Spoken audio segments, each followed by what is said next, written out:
My kitchen my રેસિપીમાં આપનું સ્વાગત છે। આજે આપણે લારીમાં કે ચોપાટીએ મળતી એવી એકદમ ટેસ્ટી અને ઝટપટ બની જાય તેવી ભેર અને તેની ચટણીની રેસિપી શીખીશું। તો એકદમ ઇઝી મેથડથી આપણે લચકો ભેર અને સાથે તેની ચટણી બનાવતા શીખીશું। રેસિપી સારી લાગે તો લાઈક અને વધારેને વધારે શેર કરજો। અને જો તમે મારી ચેનલ ઉપર નવા હોય અને મારી ચેનલને સબસ્ક્રાઈબ ન કરેલ હોય તો સબસ્ક્રાઈબ કરી બાજુનું બેલ બટન દબાવવાનું ભૂલશો નહીં, જેથી કરીને તમને મારા નવા વિડીયોનું નોટિફિકેશન મળતું રહે। તો ચાલો હવે આપણે ભેર અને તેની ચટણીને બનાવતા શીખીશું। ગેસની ફ્લેમ ચાલુ કરી અને આપણે એક તપેલામાં મમરા વઘારવાના છે। તો તેની પહેલાં આપણે 1 વાટકી જેટલા બી તળી લેશું। તે જ તેલમાં આપણે મમરાને પણ વઘારશું। તો અહીંયા આપણે 1 કોથળી જેટલા મમરા એટલે કે 400 ગ્રામ જેટલા મમરાને વઘારશું। તો 1.5 ચમચી હળદર પાવડર, 1/2 ચમચી લાલ મરચું પાવડર અને સ્વાદ અનુસાર મીઠું એડ કર્યા પછી તેને આપણે આ રીતે તેલમાં એડ કરી તેને સારી રીતે હલાવી લેશું। તો રેડી છે આપણે આ મમરા ભેર બનાવવા માટે। તો આ રીતે પહેલાં મમરાને સારી રીતે વઘારી લેવાના। લચકો ભેર બનાવવા માટેની સ્પેશિયલ ચટણી બનાવીશું। એ બનાવવા માટે આપણે આંબલી, ખજૂર અને ગોળની જરૂર પડશે।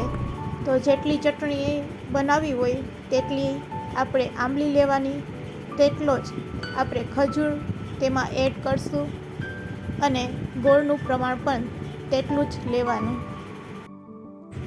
હવે તેમાં આપણે ગોળ એડ કરી દઈશું। તો ખટાશ વધારે જોતી હોય તો ગોળ ઓછો નાખવાનો, બાકી 1 વાટકી જેટલો ગોળ તેમાં એડ કરી પાણી ઉમેરી તેને આપણે ગેસ ઉપર ઉકાળીશું। તેને 2 મિનિટ લાગે છે ઉકળતા। તો આ રીતે પાણીમાં બબલ્સ આવવા માંડે એટલે આપણે ગેસની ફ્લેમને બંધ કરી દેશું। તો હવે ગેસની ફ્લેમને આપણે બંધ કરી લેશું। હવે તેને આપણે ગાળી લેશું।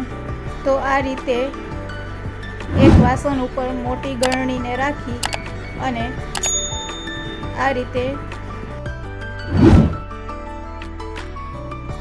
ચમચા વડે દબાવતા તેમાંથી બધો પલ્પ આપણે કાઢી લેશું।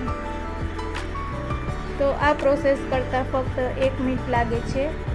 તો આ રીતે પલ્પ કાઢ્યા પછી આપણે આ ચટણીને ફરીથી ગેસ ઉપર બોઇલ કરશું। આ રીતે આપણે ગળણીની નીચેનો ભાગમાં રહેલો પલ્પ પણ લઈ લેશું। તો ચટણીનો પલ્પ આ રીતે રેડી છે। હવે તેને ફરીથી આપણે ગેસ ઉપર ગરમ કરશું અને તેમાં સ્વાદ અનુસાર મીઠું નાખી થોડુંક ઘટ થવા દેશું। હવે જ્યારે તે બોઇલ થવા માંડે એટલે તેમાં 1 ચમચી લાલ મરચું પાવડર અને થોડોક ગરમ મસાલો સાથે શેકેલું જીરુંનો પાવડર તેમાં એડ કરશું। તો સરસ એવી ભેર માટેની ચટણી આપણી રેડી છે। ગેસની ફ્લેમને બંધ કરી દેશું। ચટણી બની જાય એટલે ભેર બનાવવી ખૂબ જ ઇઝી। તો વાટ શેની જોવી, ચાલો હવે મમરામાં આપણે ભેરના બધા જ ઇન્ગ્રીડિયન્ટ્સને એડ કરતા જઈએ। મમરા ઉપર સેવ નાખીશું. હવે મિક્સ ચવાણું આપણે નાખીશું. મિક્સ ચવાણું નાખ્યા પછી તેના ઉપર આપણે બી, તેની ઉપર આપણે નાખીશું વઘારેલા ચણા